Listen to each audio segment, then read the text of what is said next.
إنما جزاء الذين يحاربون الله ورسوله ويسعون في الأرض فسادا أن يقتلوا أو يصلبوا أو تقطع أيديهم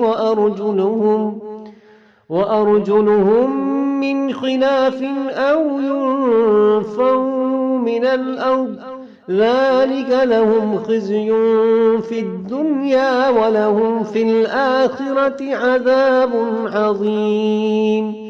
هغه خلق چې الله سبحانه و تعالی او داغه رسول صلی الله علیه و آله وسلم سره جنگ کوي او په ملک کې د فساد پیدا کولو کوشش کوي، د دوی سزا دادا چې دوی دې مړ کړي شي یا دې پانسی کړي شي یا دې د دې ګس لاس تخیخ په سره او خیخ په د ګس لاس سره، یعنی د دې یو اندام په مخالف سمت کې کټ کړي شي یا دې دوی د ملک نه وېستلی شي.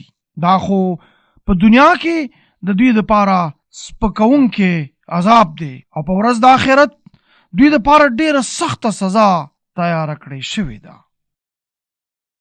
ولا تلقوا بأيديكم إلى التهلكة وأحسنوا إن الله يحب المحسنين.